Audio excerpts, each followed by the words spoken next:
All right, guys. It's been a minute since I filmed anything because, well, I haven't had anything to film.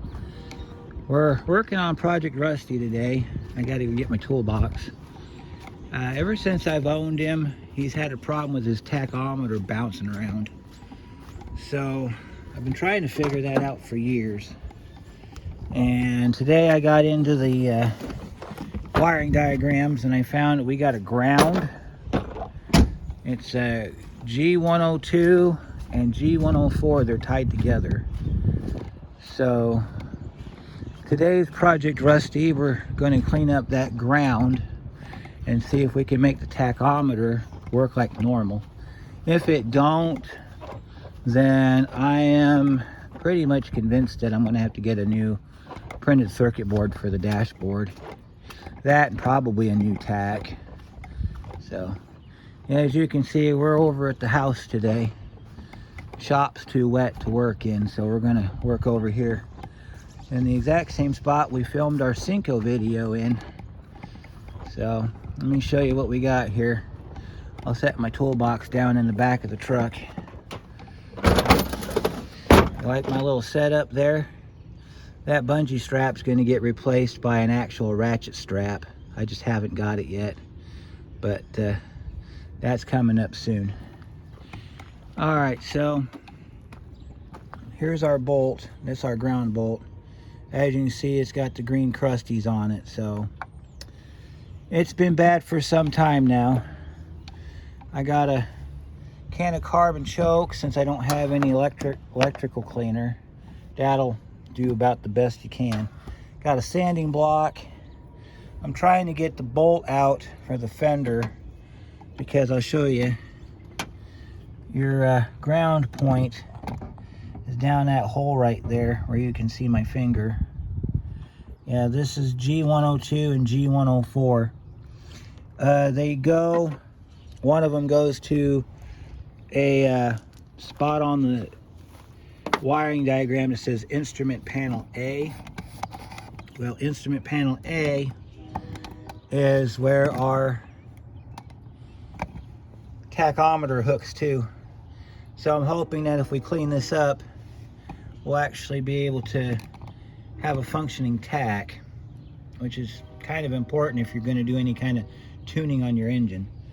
So probably see the first problem, and if you haven't, I'll point it out to you. You see what we got there? Now, anybody who owns a Ford knows Ford likes to try to ground on painted surfaces, and all of us that have been in electronics for a while know you cannot ground to painted surfaces because the paint acts like an insulator and blocks the ground. So Ford also decides, well, we're not going to paint the threads inside, so that's where we're going to ground from. Well, electronics also tells you the more surface area you have to ground in, the better the ground is. And if you're trying to do something precision like run a tack or a gas gauge or anything like that that requires a really solid ground, we got to make that bare, okay? Now, some of you might complain a little bit about that because you know, you're opening up a spot to rust. Well, would you rather have a good ground or not a good ground? So you got to make the decision for yourself. Besides of which, we're not making a great big spot here. All we're doing is taking our sandpaper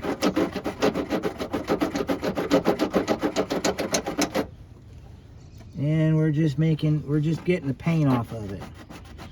So you see the size of that eyelet? That's all the surface you need to open up. And I highly doubt this area is ever going to rust.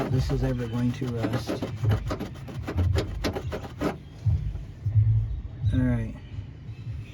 So we got our primer down to it now. We gotta keep going. If you have an actual piece of sandpaper, this works better.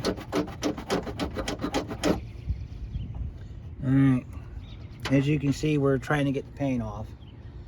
Let me go grab a piece of actual sandpaper and we'll work on this some more. Okay, I grabbed some 40 grit. In case you've never seen 40 grit, that's what it looks like. Okay, you want something coarse enough where you're gonna give a nice scratch to the surface, and you also want to get something where you can get the paint off. So just take it and just run it across like this. You got to put a little bit of pressure to it. And we're just going around the bolt hole here.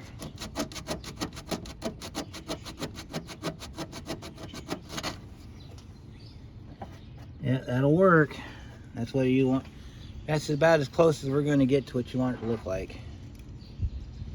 Now, as far as cleaning the bolt goes, if you got a wire wheel, you can run the bolt through a wire wheel.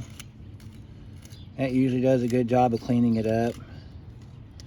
If you take your sandpaper, you can see where we started to scratch it right there. Take your sandpaper against the flat of your bolt. I don't know if you can see that. And just kind of run it across there. That works good. And then we got to clean up our ground points here. You can see our ground points are pretty crusty, so we're going to take our sandpaper and clean them up. Do this with it too if you want to. Kind of get both sides. You want to scratch this up, make it about as shiny as you possibly can, depending on how much corrosion you got. Now, if these eyelets are really bad, let's say for example they were in really bad shape, to where I seen the green crusties on the back, I would have cut and replaced the eyelet, because you're gonna have to go down the wire to find the end of the green, cut all the green out, so that means you're adding wire. But it's important if you want your systems to function properly. See? And then we got our carb cleaner. You can use brake clean. This is just an old can I had. I need to get rid of it, so we're just gonna spray that down, and then we're gonna wipe it off with our, clean that up. Oh, look at that. That's looking much better. Now, if you got a scraper and you want to get this dirt off of here, you can always hit it with a scraper. I'm not too concerned about it because I got enough of the eyelet remaining that I should have a really good ground on the end of it. And if you want to, you can take your bolt and spray your bolt down too. So I'll just kind of spray down our bolt and wipe it off. See? Alright. Or if you want to put in a new bolt, you can put a new bolt in, that's fine. Just make sure your threads are good. Alright, so the next part of this little fix is I got my dielectric grease out of my scan gun box. And we're going to put a little bit of dielectric grease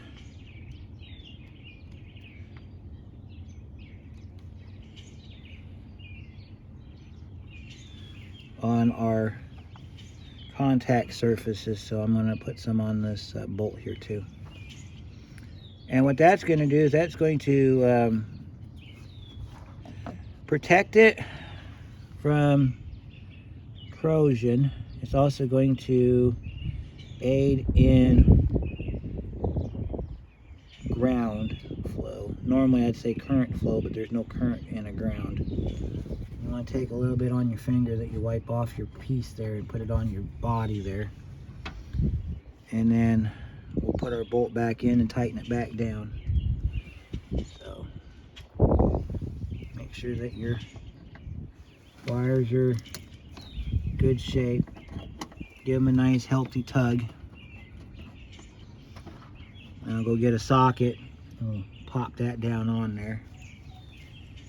And then we'll turn the key on to see if the tack jumps. If the tack jumps, then we've got another problem. But if it doesn't jump, then the ground is good, and then when we start the truck, it should read about normal. So the bolt size on this is 5/16 or 8mm, whichever you have. This one works better with a 5/16, so we're going to use that one. And if you don't have enough friction to spin the bolt in, you can hold the socket like I'm doing with my fingers until you get enough friction to where the bolt can do it on its own. Another thing you do not want to do is use this as another grounding point, because that's what I did. I had fog lights on my truck, and this is the wiring for it over here in the corner. And I ran the ground off of that because I thought, well, that would be fine. But it worked, but I think in the future we're going to run the ground for the fog lights off like a fender bolt. Something other than a body ground. There's several different spots under this hood that I've found that would make great grounding points. Gotta tighten up our fender bolt here.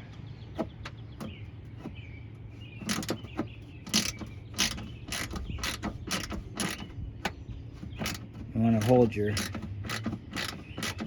J-clip so that you can get your bolt back where it was. The only reason I pulled this bolt forward was because it's easier to get a socket on the ground strap bolt, or the grounding bolt, if the threads on this bolt were pulled up. So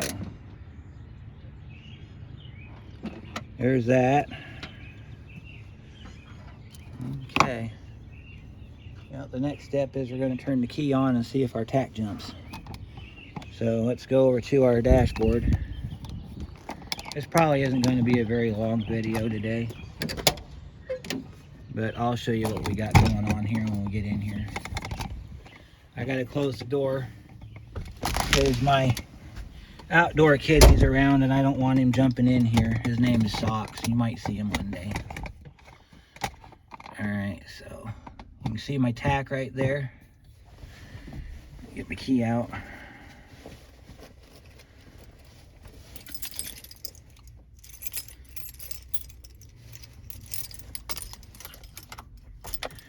Alright, so what we're looking for, we're going to zoom back a little bit so you can get a better view of this.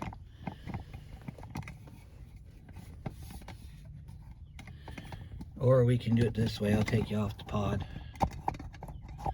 Take out the pod that way. It's easier for me to do it this way. Alright, so we got our tack sitting right there. Now, a lot of times what will happen is when I turn the key on, that thing will flip back over to 0. It might do that. I don't know. We'll just see what happens here. Turn off our radio so I don't get copyright struck. And it's got the key on. See, I got my key on.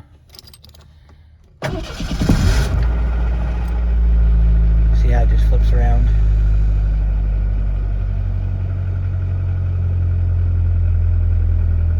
And it seems to be working okay now. So let's turn the truck off. Alright, so this is what I'm talking about here in a second. You see how the needle's sitting still. Now turn the key on, sometimes that needle will lift up off of 0. So we're going to see if that happens this time. It does not. I think we might have fixed it. Alright, let's see if we get an accurate reading when we start it.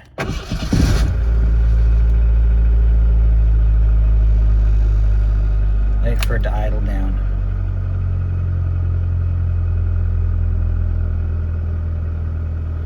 It's acting differently. Let's check our other gauges. Alright, now watch that oil pressure gauge because we're going to turn the headlights on. See how it just moved a little bit? Let's see if that happens on our tack gauge. It's not running at 2,000 RPM. It's probably more like about 1,000 RPM. But I got in here a few years back and messed with a couple of the screws on the back of the tack, thinking it would help me. And in doing so, I screwed up the calibration on the tack. So basically I could go buy another tack from another Ranger, stuff it in here, And as long as it hasn't been played with, I can have an accurate tack reading. Alright, so let's go ahead and shut it off. See how it picks up? See how it picks up? And you turn it off and then it goes back down. And you turn it back on and it picks back up. That tells me our ground is still not good. So there's another ground for instrument panel B. I've got to locate that, and then I'll clean that up.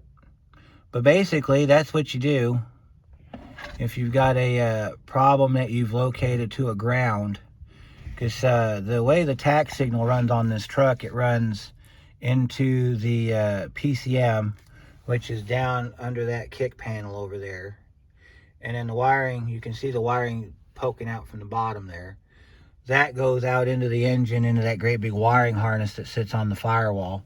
And then it goes into the top of the DIS module, which I can show you what that is. DIS module is that one box you don't ever want to die on you. Okay, so the wiring goes up along this firewall harness here, and then goes over into the DIS module, which is this right here. And then this has got a tack signal, and I can't remember what the wire color is for it, but then it comes around, and then this is your body panel wiring here coming off the module, and then your ground's back here that we were working on. So the DIS module is where the tack signal comes from, but because you need a ground, that's why I went after the ground. So I may update this later on, maybe after I get another tack, because I'm also thinking that the tack is bad. But I'd rather go through the truck and get all the grounds figured out first, then change the tack and see if that helps anything. So okay, so I decided to make this a little more interesting. So I found my tack wire under the hood. It's over here. See that right there? I took the little protective clip off, and I got my ground hooked up to that brand new ground I just cleaned up. I got my meter set to AC volts. We're going to start the truck up. I'm going to get a block under it so it doesn't roll away on me. I'm going to start the truck up and see what the voltage is on it.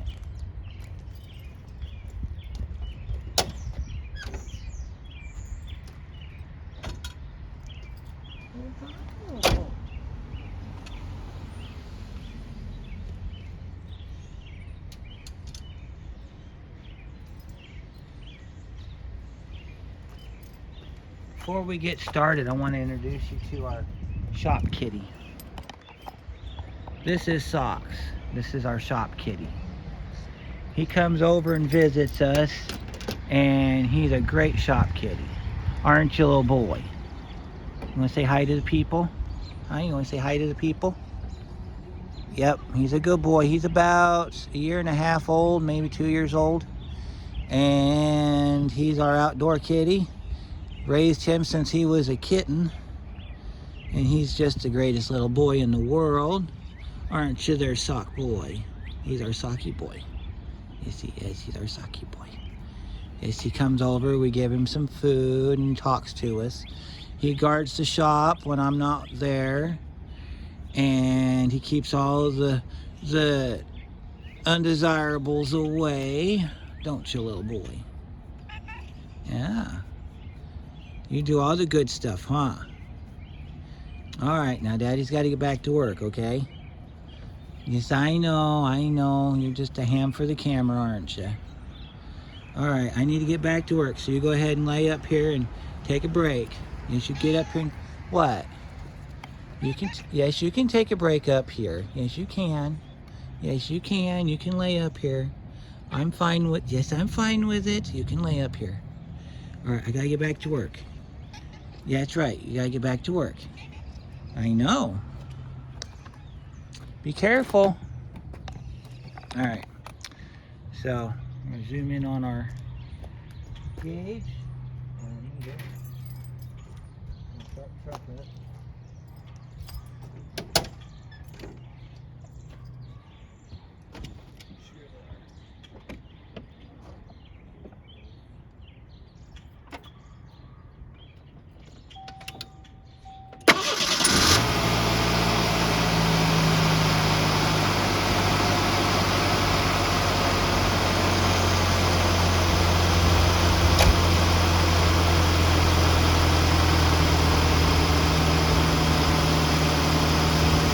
Says we got 4.5 volts.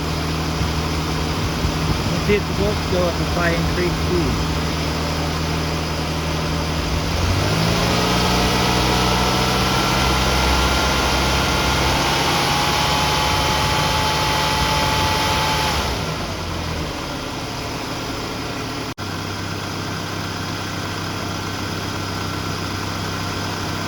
Let's see if we can range this where it makes more sense.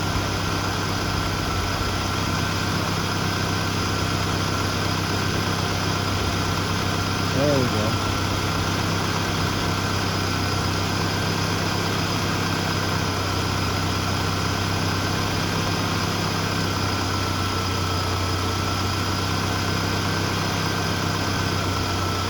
All right.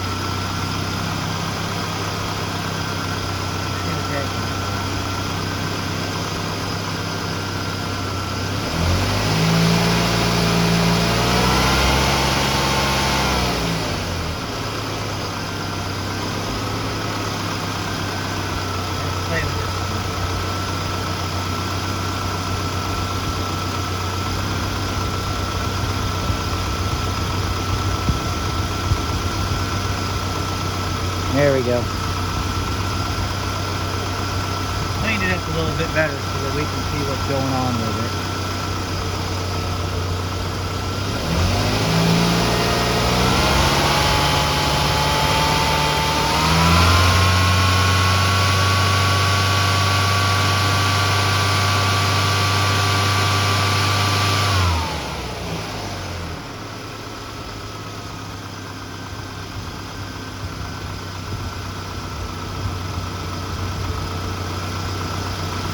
Looks like it likes to sit at about 4.6 volts, which should be about 1100 RPM. Let me look at my gauge. Yeah, it's just above 1000 RPM on the gauge. So I'm probably about 400 to 500 RPM off of what should be reading. But yep, that's how you check it with a meter. And of course we got the shop supervisor back here. See, there's our shop supervisor. He's just back here just making sure we do the job right. That's what he gets paid for. He gets paid in food. So, you know, this is more of an unusual video because he doesn't come around much. You're probably going to see a lot more of him as the year goes on, because he's been hanging out a lot more with us lately. So, alright, now we're going to shut the truck off and see if that goes down to 0, or if we got any kind of negative voltage on the back side of that. That'll also tell us if we got a bad ground on the taxi.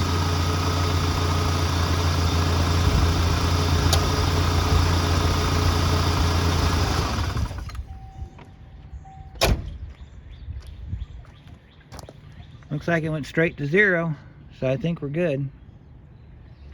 Yeah, so what I'm gonna show you where that signal is if you have one of these trucks.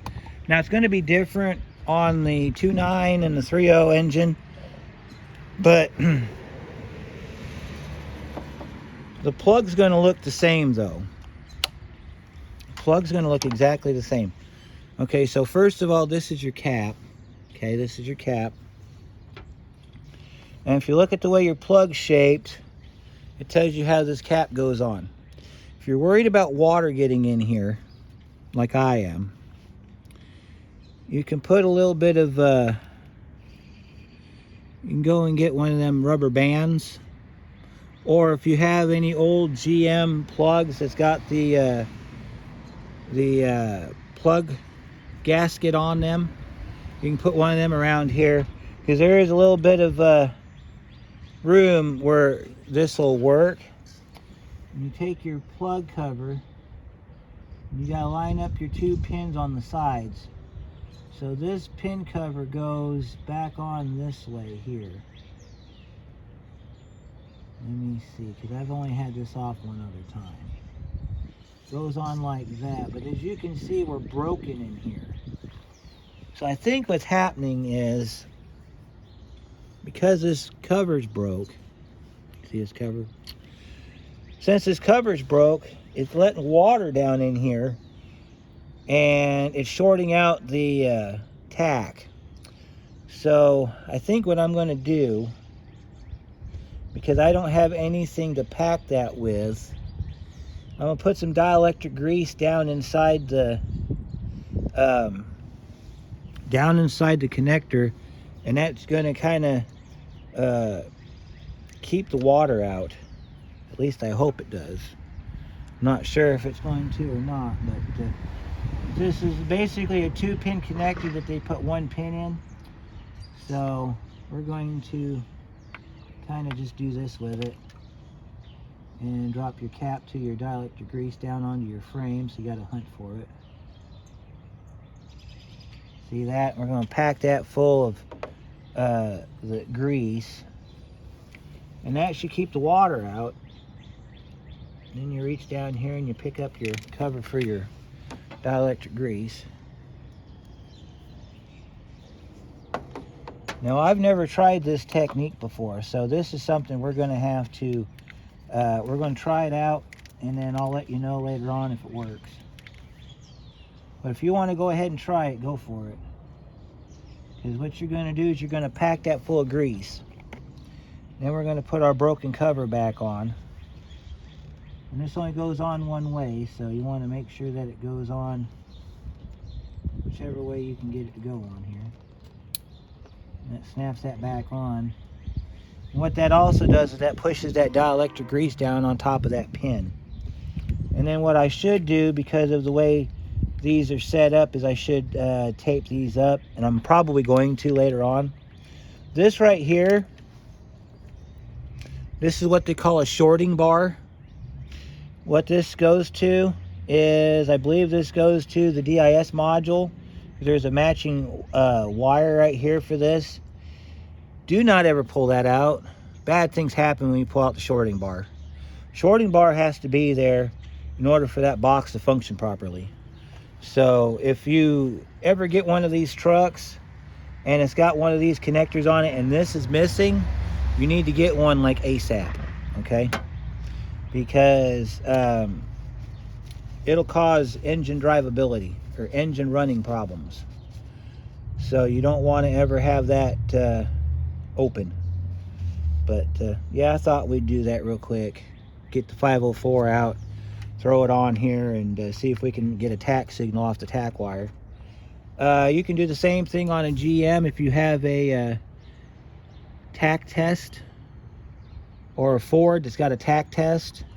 You can plug your lead on to the distributor and ground it, and if you got a good tack signal off your distributor, it will let you know. So, but looks like supervisor's left. Oh my goodness.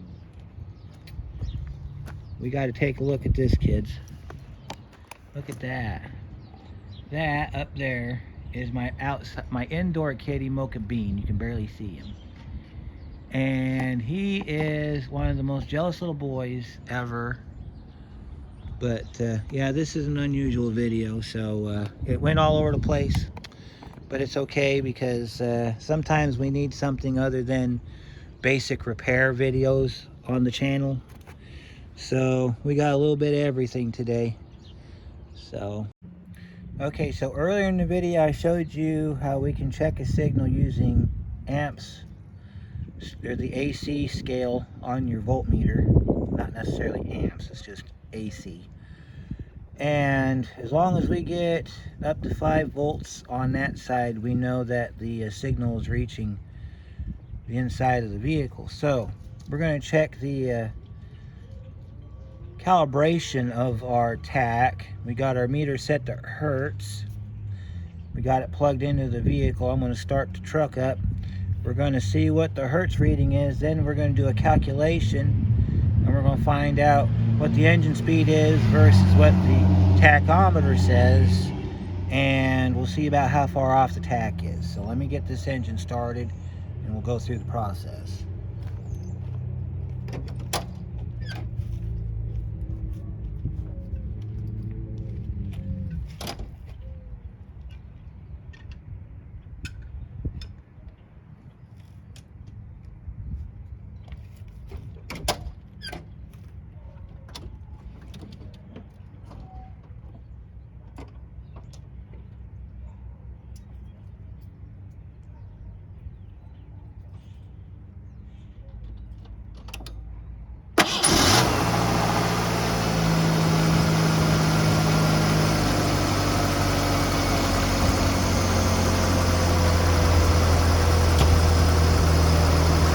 Alright, so my tachometer just went max tilt.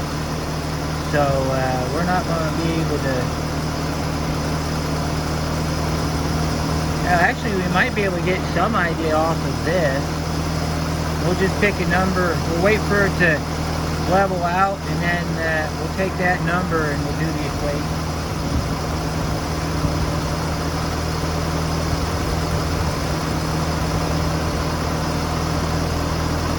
See if I can snap this and make it come down some.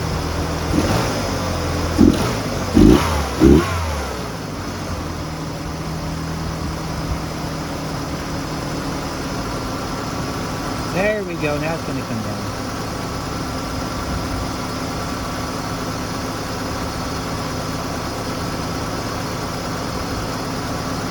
Alright, so let me change my range on it. Maybe we can clean this up a little bit. I don't think we can. That's our duty cycle.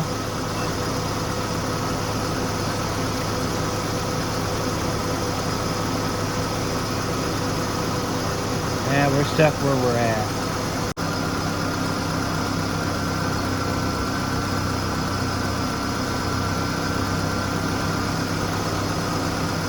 Let's try 32.01 times 30.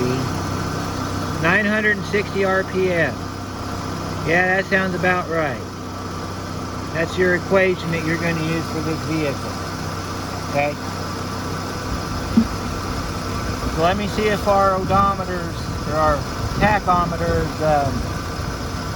working right, and we'll see how far off we are.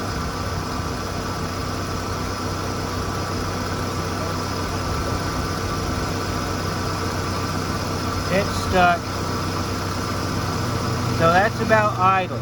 This is your idle range in hertz on this engine. Should be between 30 and 31 hertz. Okay? Now, if you want to look at that on the voltage side, we can do it on the voltage side by coming over here. And that's what it looks like on the voltage side. Okay? You do voltage DC, and you get 8.2 volts DC. You can't do an ohm on it because it doesn't ohm out. So we go back to hertz, and we're running about 30.5 hertz. That's how you check your tachometer with a hertz meter. Do it times 30, because if you do it times 120, it's going to be way out of range. It's going to be higher than you want it to be. So that's how that works. Let me show you what I mean when my meter pegs out, or my tach pegs out. Okay. This is one of the reasons that I started this in the first place. Alright, when I started the truck, that's where my tach went, all the way over. Now I can shut the truck off. I can turn the truck back on. Sometimes that needle will stick straight up. Sometimes it sits just right there, but then when I go to start the truck, let me start the truck back up. Yeah, see it just jumped back? I just pushed in the clutch pedal and it jumped back. See, and then we'll turn the key off and it'll drop. And we'll turn the key back on, and you'll see how it jumps up to 500 and then starts to raise up. Then we hit the key and just jumps back over to the other side. And then we'll turn the key off, and then we'll turn the key back on. I'll take my foot off the clutch pedal, and we'll just let this thing sit for a minute.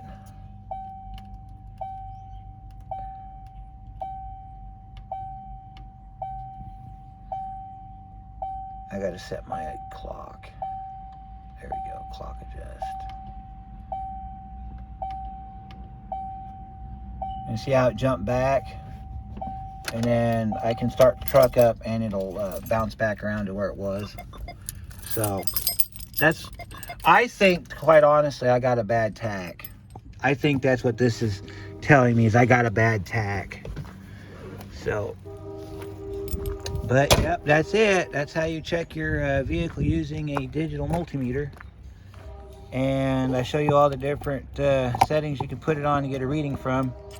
You don't want to do an ohms test, and you don't want to do any kind of microamps or milliamps on this system, because you'll blow your meter up. I can show you an ohms test with it not running. And we're pulling 1.28687 ohms. This test tells you the ground integrity between the connector and the body ground. So that tells me 1.2. It's a little high. Might have a grounding problem between here and there. Usually that's caused by a ground pin that's rusted or something. See, we can take our probe off of here, and we go to OL, that's our over limit. We can put it down here on this screw down here. That tells us our unit just beeped. So this also tells you circuit. See?